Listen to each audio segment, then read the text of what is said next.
देखिए, अब हम आपको पश्चिमी चंपारण लिए चलेंगे, जहां पर विधानसभा की 9 सीटें काफी महत्वपूर्ण है। इस बार यहां जातीय समीकरण कुछ ज्यादा ही देखने को मिल रहा है। इस बार यहां का ऊंट किस करवट बदल बैठने वाला है, वो देखना भी बेहद दिलचस्प होगा।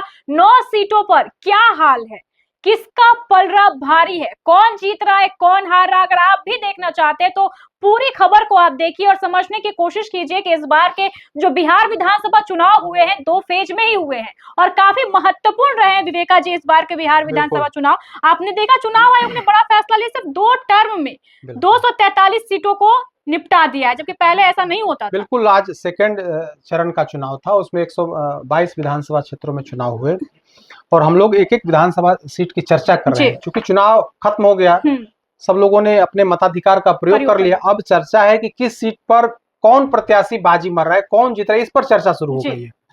तो इसी चर्चा को हम लोग आगे बढ़ाते हुए हम लोग अब पश्चिम चंपारण की चर्चा करेंगे। इसके पहले हमने कई विधानसभा क्षेत्रों की चर्चा कर ली। अब पश्चिम चंपारण में 9 विधानसभा की सीटें हैं जी।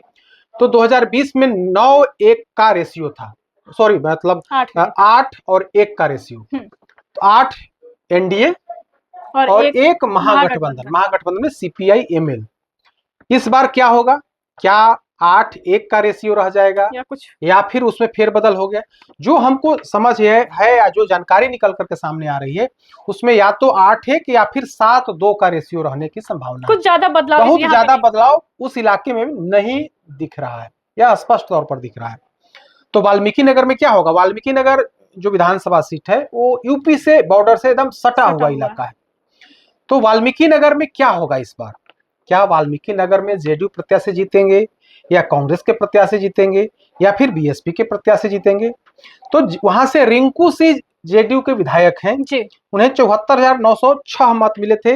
राजेश सिंह जो कांग्रेस के प्रत्याशी थे 2020 में, उन्हें 53,321। बीएसपी के वैद्यनाथ प्रसाद को 14,998, एलजेपी के महेंद्र भारती को 6,612 मत। इस बार ऐसा लग रहा है कि लड़ाई जो है जेडीयू वर्सेस कांग्रेस है। जेडीयू से रिंकू सिंह हैं और शैलेंद्र प्रसाद हैं कांग्रेस पार्टी, लेकिन कांग्रेस मजबूत लड़ाई देती हुई वहां पर नहीं दिखी है। और ऐसा लगता है कि रिंकू सिंह जो जेडीयू के प्रत्याशी हैं वो आसानी से चुनाव जीत जाएंगे। जो मतदाताओं का रुझान जो दिखा, जो वोटों जो बूथ पर तस्वीर दिखी, वो तस्वीर इस बात की गवाही दे रही है कि जेडीयू वहां से एक बार फिर से वो सीट बचाने में कामयाब हो जाएगी। दूसरी सीट की बात करते हैं, रामनगर सीट है। रामनगर सुरक्षित सीट है, वहां से भागीरथी देवी लगातार चुनाव जीतती रही थी बीजेपी से। इस बार बीजेपी ने उनको टिकट काट दिया है। काटने के पीछे की वजह सब लोग जानते हैं कि 2024 में उन्होंने कहीं ना कहीं बीजेपी के खिलाफ जाकर के आरजेडी के पक्ष में कहीं ना कहीं जाती हुई दिखी थी वोटिंग के दौरान। तो इस बार बीजेपी ने वहां से नंद किशोर राम को उम्मीदवार बनाया है। आरजेडी से सुबोध कुमार हैं और जन सुराज से पप्पू कुमार रंजन और बीएसपी से आदित्य कुमार। जो खबर है वो खबर यही है कि नंद किशोर राम जो बीजेपी के प्रत्याशी हैं, बीजेपी वो सीट मतलब अपना कैंडिडेट बदलने के बाद वो सीट बचाने में कामयाब हो जाएगी। जो नाराजगी थी जो लोगों में भागीरथी देवी को लेकर के, वो नाराजगी खत्म हो गई है। नया कैंडिडेट वहां पर आ गए हैं और इस वजह से जो एनडीए के जो वोटर्स थे, जो एनडीए के जो समीकरण था, उस समीकरण के तहत नंद किशोर राम बढ़त लेते हुए दिखाई पड़ रहे हैं। तीसरी सीट है नरकटियागंज। वो सीट भी कहीं ना कहीं एनडीए के खाते में, बीजेपी के खाते में जाती हुई दिख रही है। बीजेपी ने अपने सिटिंग विधायक रश्मि वर्मा का टिकट काट दिया और वहां से एक कार्यकर्ता, वहां के पूर्व के जिलाध्यक्ष थे, पहले प्रदेश में प्रवक्ता की जिम्मेदारी संभाल चुके थे, संजय पांडे, उनको प्रत्याशी बनाया और उनके बारे में खबर है कि वे चुनाव जीतते हुए दिखाई पड़ रहे हैं। कांग्रेस ने वहां से शाश्वत केदार को उम्मीदवार बनाया और वहां देखिए लड़ाई महागठबंधन में ही है। दूसरे और तीसरे नंबर की लड़ाई को लेकर के कांग्रेस और आरजेडी है, फ्रेंडली लड़ाई। तो कांग्रेस से शाश्वत केदार है और आरजेडी से दीपक यादव है। दीपक यादव के बारे में बता दें कि दीपक यादव बड़े उद्योगपति हैं, चीनी मिल के मालिक हैं। लोकसभा का चुनाव भी वहां वाल्मीकि नगर से लड़े हुए हैं, हार गए हैं लेकिन लड़े हुए हैं और आरजेडी ने उन्हें दीपक यादव को वहां से उम्मीदवार बना दिया। उनके बारे में कहा जाता है कि वे जो है सो तेजस्वी यादव के जो सलाहकार हैं, उनके करीबी हैं, तो उनको आरजेडी ने उम्मीदवार बना दिया है। तो वहां पर महागठबंधन में आपसी लड़ाई है और आपसी खींचातान की वजह से संजय पांडे जो है आसानी से जीतते हुए वहां पर दिखाई पड़ रहे हैं। बगहा की बात कर लेते हैं। बगहा में राम सिंह है, राम सिंह जो कुशवाहा जाति से हैं, बीजेपी के प्रत्याशी हैं, वे 2020 में भी चुनाव जीते थे। और कांग्रेस ने जयेश मंगलम सिंह को उम्मीदवार बनाया है। राम सिंह को पिछली दफा 90,013 मत मिले थे, जबकि कांग्रेस प्रत्याशी जयेश मंगलम सिंह को 59,933 मत, और उसमें RS पांडे जो निर्दलीय प्रत्याशी के तौर पर खड़े थे, उन्हें 6429 मत मिले थे। इस तरह से इस बार आमने सामने की लड़ाई है राम सिंह और जयेश मंगलम सिंह में। हालांकि चुन्नू पांडे भी जनसुराज के प्रत्याशी हैं वहां पर, लेकिन लड़ाई वहां पर आमने सामने की है। राम सिंह बढ़त लेते हुए वहां पर दिखाई पड़े हैं। चुनाव के दरमियान आज वोटिंग के दौरान भी बढ़त लेते हुए दिखाई पड़े हैं। लौरिया की बात कर लेते हैं। विनय बिहारी को एक बार फिर से भाजपा ने प्रत्याशी बनाया है। पहले खबर थी कि इनके खिलाफ जबरदस्त नाराजगी है, लेकिन और इनका टिकट कट सकता है, लेकिन इन वक्त पर टिकट बचाने में कामयाब हो गए और विनय बिहारी फिर से बीजेपी प्रत्याशी हैं। वीआईपी ने रणकौशल प्रसाद सिंह को उम्मीदवार बनाया है और बीएसपी ने मोहम्मद हारून और जनसुराज ने सुनील कुमार को। तो यहाँ भी ऐसा लग रहा है, जो खबर है कि विनय बिहारी फिर जो है, पहले तो टिकट बचाने में कामयाब हो ही गए और अब जो खबर है कि अब अपनी सीट बचाने में भी कामयाब हो जाएंगे। बीजेपी फिर से वो सीट बचाने में कामयाब होती हुई दिखाई पड़ रही है। नौतन की बात कर लेते हैं। नारायण प्रसाद की अगर बात कर लें, यहाँ पर बीजेपी के प्रत्याशी हैं। बीएसपी से वीरेंद्र राव हैं, कांग्रेस से अमित कुमार हैं और जनसुराज से संतोष चौधरी हैं। यहाँ भी कुछ उसी तर्ज पर 2020 वाला रिजल्ट ही यहाँ पर दिख रहा है। चनपटिया में, चनपटिया पर थोड़ा जो है विशेष ध्यान, थोड़ा संकट है वहां पर। उमाशंकर सिंह को लेकर के उस इलाके में लोगों में नाराजगी है, जो बीजेपी के प्रत्याशी हैं। 2020 में चुनाव जीते थे, लेकिन इस बार उनको लेकर के थोड़ी नाराजगी थी। हालांकि उस नाराजगी को इन लोगों ने मिटाने की कोशिश की है। उमाशंकर सिंह फिर से बीजेपी प्रत्याशी है। कांग्रेस के अभिषेक रंजन है और जनसुराज से मनीष कश्यप है। मनीष कश्यप वहां जनसुराज के प्रत्याशी हैं चनपटिया से। तो मनीष कश्यप बहुत ज्यादा प्रभाव छोड़ते हुए नहीं दिख रहे। हालांकि 2020 में इन्होंने कितना वोट लाया था, निर्दलीय प्रत्याशी के तौर पर खड़े थे तो 9,239 मत लाया था। इस बार भी कुछ उसी तर्ज पर 9-10 हजार के आसपास में सिमट जाएंगे। तो थोड़ी लड़ाई है यहाँ पर, यहाँ जो है लड़ाई दिख रही है। बेतिया की बात कर, बेतिया पर भी संकट है जी। बेतिया रेणु देवी है, जो बिहार की पूर्व डिप्टी सीएम रही हुई हैं, अति पिछड़ा समाज से आती हैं। रेणु देवी फिर से बीजेपी की प्रत्याशी हैं और वहां से अगर आप 2020 की बात कर लें तो रेणु देवी को 84,496 मत मिले थे और कांग्रेस की मदन मोहन तिवारी को 66,417 मत।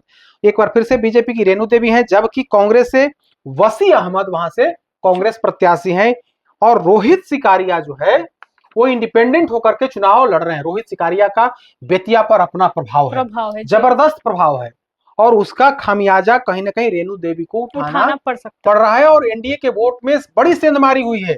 रोहित सिकारिया ने बहुत ज्यादा वोट जो है काटा है, ऐसी खबर निकल करके सामने आ रही है और जनसुराज ने अनिल सिंह को प्रत्याशी बनाया। कांग्रेस से वसी अहमद हैं, उनको M और Y का वोट मिला है, जरूर मिला है, लेकिन रोहित सिकारिया ने एनडीए के वोट में सेंधमारी की है। हालांकि आज जब हम पता कर रहे थे तो शहरी वोट जो रेणु देवी से नाराज था वो लास्ट होते होते थोड़ा मतलब शांत हुआ, नाराजगी कम हुई और अंत में इन लोगों ने न चाहते भर में भी रेणु देवी को वोट किया है। कितना बिल्कुल नीतीश कुमार का फेस देख करके इन लोगों ने वोट किया है, लेकिन रोहित सिकारिया ने बड़ी क्षति पहुंचाई है एनडीए प्रत्याशी को। हो सकता है कि रेणु देवी संकट में पड़ जाए। सिकटा महत्वपूर्ण सीट है। सिकटा पर 2000 में जब 9 सीटों में सिर्फ सिकटा सीट थी जहां से सीपीआई एमएल ने जीत दर्ज किया था, वहां से जेडीयू प्रत्याशी तीसरे नंबर पर चले गए थे। जरा हम 2020 की बात करते हैं। वीरेंद्र गुप्ता थे सीपीआई एमएल प्रत्याशी, उन्हें 49,075 मत मिले थे। दिलीप वर्मा थे, इंडिपेंडेंट खड़े थे, उन्हें 46,773 यानी दूसरे नंबर पर इंडिपेंडेंट रहे। और तीसरे नंबर पर जेडीयू के जो प्रत्याशी थे, नीतीश कैबिनेट में मंत्री थे, खुर्शीद अहमद, वे तीसरे नंबर पर चले गए थे, उन्हें 35,798 मत मिले थे। और रिजवान रिजवी थे एआईएमआईएम के प्रत्याशी, उन्हें 85,19 मत मिले थे। इस बार क्या है, जेडीयू ने खुर्शीद अहमद को प्रत्याशी नहीं बनाया है। पिछली बार से समृद्धि वर्मा को वहां से प्रत्याशी बनाया गया है और एक खुर्शीद अहमद क्या इंडिपेंडेंट होकर के चुनाव लड़ रहे हैं। सीपीआईएमएल से वीरेंद्र गुप्ता चुनाव लड़ रहे हैं, जनसुराज से उत्कर्ष श्रीवास्तव चुनाव लड़ रहे हैं, बीएसपी से संतोष राम चुनाव लड़ रहे हैं। तो यहाँ जो है उत्कर्ष श्रीवास्तव जनसुराज से वो कहीं ना कहीं थोड़ा वोट उन्होंने जरूर काटा है। जेडीयू से समृद्ध वर्मा है, खुर्शीद अहमद चूंकि जेडीयू के पुराने लोग हैं, इन्होंने भी कहीं ना कहीं सेंधमारी की है। तो यहाँ अगर फिर से सीपीआईएमएल सीट बचाने में कामयाब हो जाए तो इसमें बहुत बड़ी बात नहीं होगी। हो सकता है कि इस सीट को सीपीआईएमएल बचा ले।